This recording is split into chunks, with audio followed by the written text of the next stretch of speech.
others including the National Secretary. Now, the party recalled that some groups who claim to be Ward 3 executives of the party in Edo State, led by the ward's chairman, Martins Oshibeme, had earlier announced the suspension of the LP national chairman. But now, the party has been stopped from suspending the national officers till the determination of a motion on notice. The order was given on Wednesday by State High Court sitting in Benin, the Edo State capital. According to a statement signed by the National Secretary of the Labour Party, Umar Farouk, the party's lawyer, Igbokwe, a senior advocate of Nigeria, confirmed that he has got a High Court order. A status quo be maintained and no action which may result to the suspension of any national officer of the party be taken. And for more on that story, as well as the reported pressure being mounted on Labour Party's presidential candidate Peter Obi to flee Nigeria and abandon his challenge of the presidential election results, we're now being joined by Dr. Tanko Yunusa, spokesman for Obi Dati Presidential Campaign Organization. Good to have you again on Newsday. Now, let's go straight to the High Court sitting in Benin, which restrained Labour from suspending its national officers and, of course, the chairman till the determination of motion on notice. So, can you give us a background of how this developed and why we're where we are with Labour at this stage?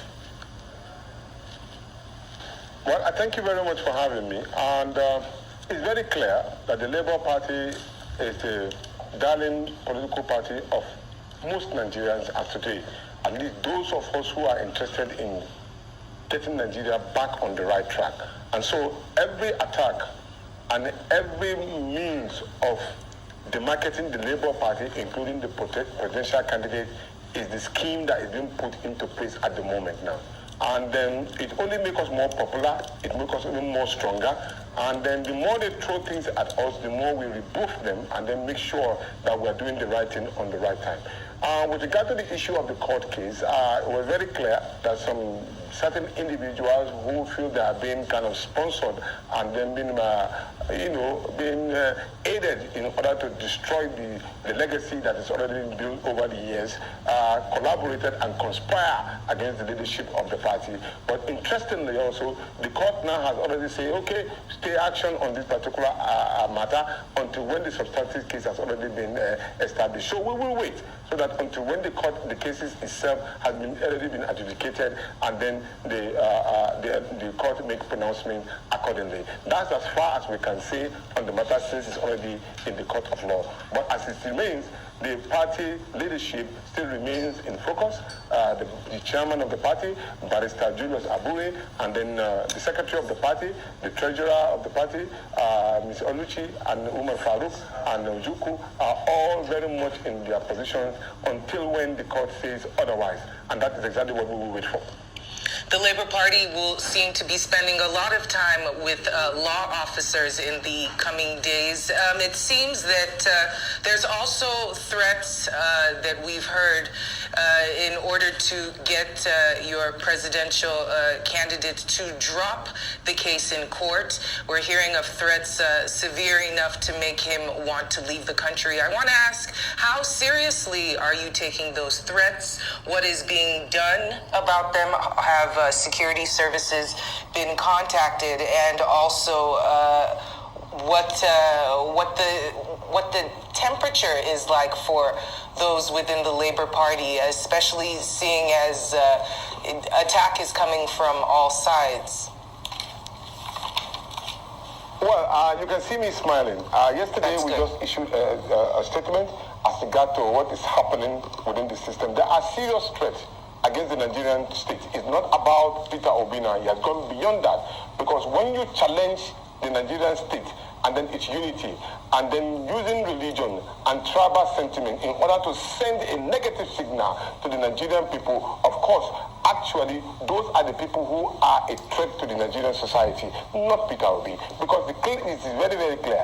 You told us that an election has been conducted based on provisions of the law. We challenged that particular provision of the law, and we said that the candidate in which was put in place does not have the prerequisite to contest for the election. And we also said that that particular person has already been convicted as a felon on the issue of drug abuse, which we still maintain and we are still pursuing. So what we are simply doing, we are challenging the system, illegal system, legally.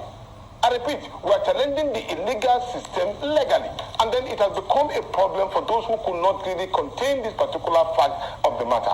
So as it is now, they are now using all kinds of ways. They started with the issue of religion, concocting all kinds of audios and all, sending a signal to our Muslim brothers in the north, saying that probably Peter Obi was reading the issue, drumming the war music. But the fact is that, where were they? Didn't they forget? When they were talking about Karejini, Birijini, what it simply means that we are going to fight this war to the finish. Where were they when they said they are going to need a parallel government in this country? Who challenged them? And you know the interesting part. Peter Obi and Deti Baba Ahmed did not even kick against the issue of Muslim ticket. But then it went ahead. Just imagine if we have a Christian ticket, which is completely acceptable by law. So there's nothing about issue of religion in this particular case. Rather, what is being done is a concocted statement in order to create a diversion and distraction to the issue of the court in case. We are focused and we are going to go ahead of it. With the issue of whether Peter Obi was asked to be, yes, there have been threats like that, not only to him, to a lot of us. There have been threats to our lives and all. But we didn't care because Nigeria is our focus. And that is the focus of Peter Obi. And he has said clearly, he is not going anywhere. We are right here. We are going to battle this particular, we are going to challenge this particular case of illegality legally, and that's exactly where it stopped. But the issue of intimidation and probably asking him to leave this country because no, he is not going anywhere. He's a general in this particular legal case, and he has his legal team. We are there to support him, and the Nigerian people are there to back him up until when we get to the root of this matter. For crying out loud, we need to put this thing on the right space. A continuation of this illegality will make the Nigerian state an illegal entity. Simple. So, but we have to challenge it legally to ensure that the right thing is done.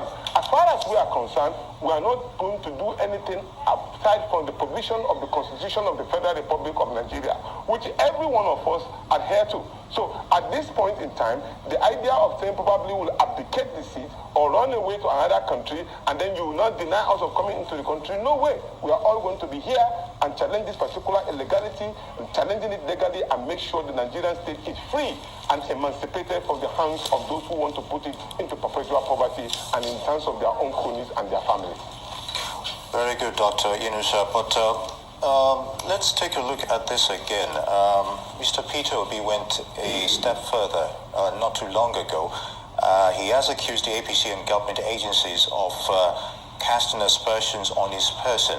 Now, why do you think the APC will deliberately try and pressure Mr. Obi in any way upon retaining the mantle of leadership? And of course, as you alluded to, the fact that there are cases ongoing, and we should wait for the courts to decide in this regard. If not that there are, you know something about a lie. When you lie, you'll be looking for another lie to cover the previous lie.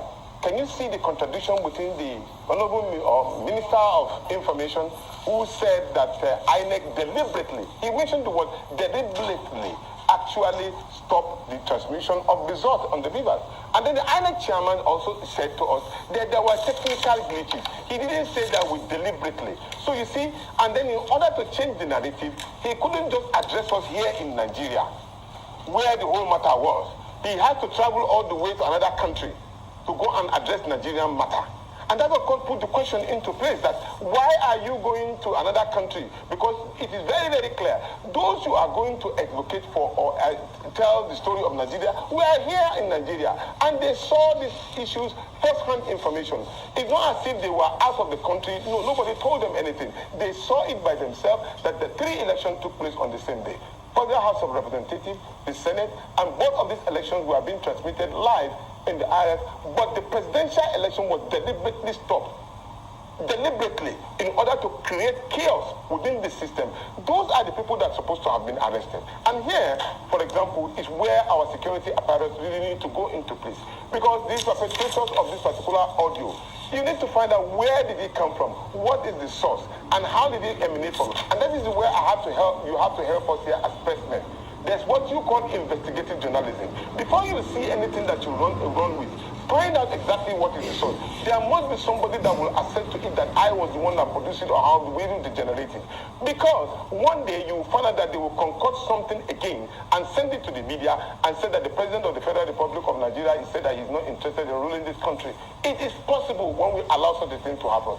Tomorrow now, they've already orchestrated this same plan to tell our brothers and sisters in the north that Peter Obi has said that it is a religious war, and they are going to say it in most of the mosques. Some of them are already being paid to do this. And I said to my brothers in the north, please, please, and please, look very deeply.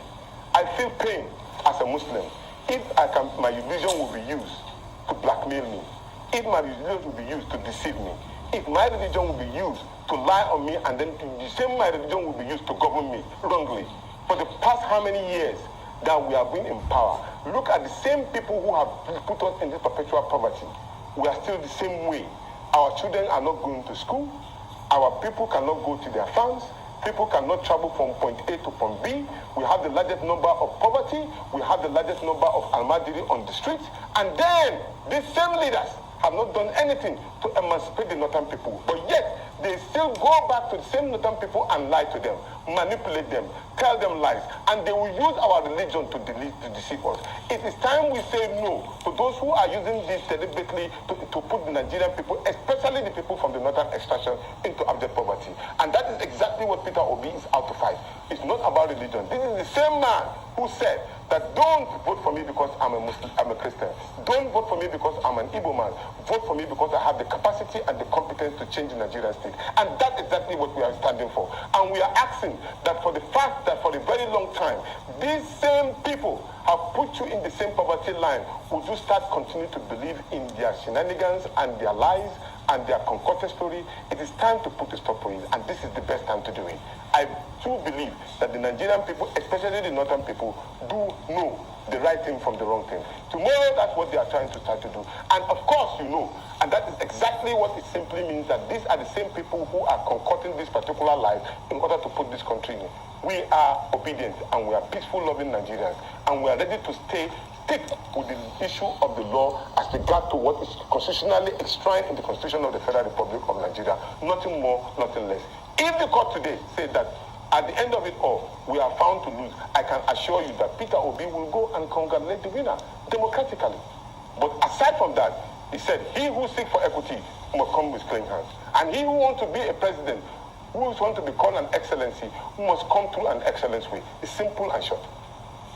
Will there be tactics employed in order to battle some of these lies and false information that you said has infiltrated and has started to confuse the minds of individuals? And I say that because not only did you bring up the tape, but we also know about the interview that was done by Dati Baba Ahmed that has been getting quite a bit of backlash. And it seems that in both of these instances, whether or not the intention was true, their own words were used against them.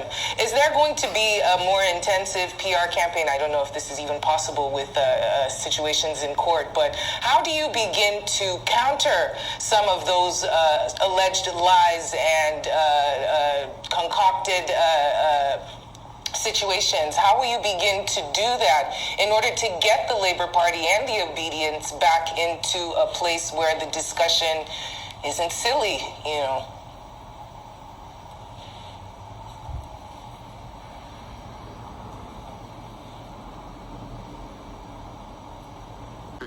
Right. One, if that is the question, the fact still remains that we on our part will try as much as possible to dispel these particular lies, just like we are doing now. And we employ all Nigerians that had the opportunity to dispel all of this. There are people who do what they call fact-checking. They can also go ahead and do. But then, most importantly, for anybody who is in government has the right at the moment now to do the right thing. It's not about the people in power at the moment. It's about the Nigerian state, which of course any security officer has been paid to do, to protect the state as against the heinous crime being committed against the state. If today I've been found wanting, I'm ready to be arrested if I've done something wrong. But I know I'm trying to do the right thing for the interest of the Nigerian people. And I'm asking the security officers to do the same thing too. Go and do investigation as regards to those who are behind all of this perpetration of it. Look, how can you just pick up somebody's conversation, assumingly it is so? And then you think, it's just like me and you now discussing, somebody now called and concoct it into something else and set the country on fire. For what? For God's reason, for what? For what? So these are some of the things that the security apparatus need to checkmate as quickly as possible. Don't forget that you are in the office today. Tomorrow you may not be in the office, but Nigeria remains. But it depends on how you protect that particular Nigeria that it will be useful for you tomorrow. But when you treat it with levity and treat it with disdain and treat it with equality and fairness and equity, it will come back to haunt you tomorrow when you leave the office. It's simple. It's not like a science. So do the right thing for the interest of your own future, collectively so. I mean, even for those who are even in the interest of concocting this particular story, are they happy with the situation of Nigeria as of today? If you collect certain money now to concoct stories as against the Nigerian state or against another person, does that make you better? Because at the end of it all, you will spend the money, but Nigerians remain. And probably is it destructive or is in the right place? Would you be happy with it? I know you will not be happy. So in that case, why don't you do the right thing so that you will be happy tomorrow?